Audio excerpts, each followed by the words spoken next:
তাহলে গত ৩-৪ সপ্তাহে আমার রাষ্ট্রে কতগুলো সমস্যা হয়ে গেছে যার সাথে হাসিনা জড়িত না। হাসিনা জড়িত এটা একটা সাথেও একদিন কি মনে হইতো ১৬-১৭ বছর হাসিনা নামলেই মনে হয় দেশটা ঠিক হয়ে যাবে, তাই না? মনে হইতো না? কবে নামবে?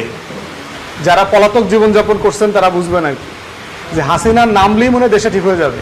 কই নামছে তো, দেশ ঠিক হয়নি তো। তাহলে সরকার বদলাইলেই, ভোট হইলেই, নির্বাচন হইলেই, গণতন্ত্র ফিরে আসলেই, সংসদ বসলেই আমরা আমাদের সমাজ বদলাবে না। এই জিনিসটা বোঝার নাম হচ্ছে রাষ্ট্রের নাগরিক হয়ে ওঠা। তো আমি আজকে আমার বক্তব্য আর লম্বা করব না, আপনারা অনেকক্ষণ ধরে বসে আছেন। তো আয়োজক যারা আছেন সবাইকে ধন্যবাদ দেই, আপনাদেরকেও ধন্যবাদ জানাচ্ছি। আমার সর্বশেষ কথা হচ্ছে, আপনারা যে যেখানে আছেন, রাজনীতি করেন বা না করেন, নাগরিক দায়িত্বটা পালন করা দরকার, যে আপনি এই দেশের নাগরিক। কোনো দল করেন অথবা করেন না, রাজনীতি করেন বা না করেন না, মহল্লা থেকে শুরু করে দেশ, প্রত্যেকটা জিনিসের মধ্যে আপনার একটা কল্যাণ জিনিস খুঁজে বের করা দরকার, যে আসলে এটা সমাধান কি করা দরকার, কি হওয়া উচিত, এবং যা হওয়া উচিত এটার পথে আপনি আসলে কোনো বাধা কিনা। আমরা সবাই চাই অন্য লোকটা ভালো হয়ে যাক, আমরা সবাই চাই সে ঠিক হয়ে যাক, কিন্তু আমরা ঠিক হই না। কিন্তু দেখবেন, আপনাদের নিজেদের জায়গা থেকে চিন্তা করে দেখেন, যে অন্য মানুষ জমি দখল করছে, খুনাখুনি হয়েছে, ওইটার গল্প পড়ছেন, আপনি পত্রিকায় দেখছেন, কিন্তু আপনিও তো আপনার ভাই বোনের জমি দখল করে রাখছেন। এই সোনার বাংলায় ঘটনাগুলো ঘটতেছে না? বোনের ওয়ারেস দেয় না, বোনের সম্পত্তি বুঝাইয়া দেয়।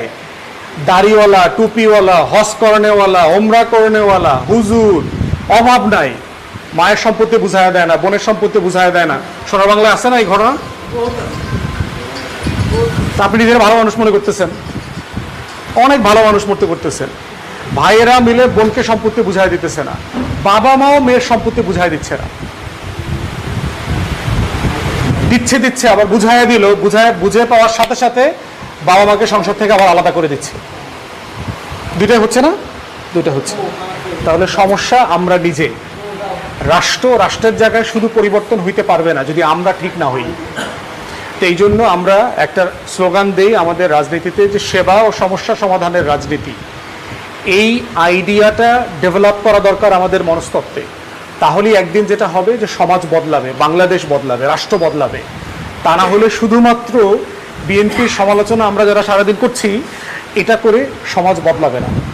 দিন শেষে রাস্তার যত টুকিটাকি সমস্যা আছে সব কিছুর সাথে রাজনৈতিক দল জড়িত না, সমাজের নিজস্ব ক্ষমতা কাঠামো আছে, তারাও এটার সাথে জড়িত। তো আপনাদেরকে অসংখ্য ধন্যবাদ। আবারও দেখা হবে ইনশাআল্লাহ কোনো এক সময়। আয়োজকদেরকে ধন্যবাদ জানিয়ে আমার সংক্ষিপ্ত বক্তব্য শেষ করছি। আসসালামু আলাইকুম।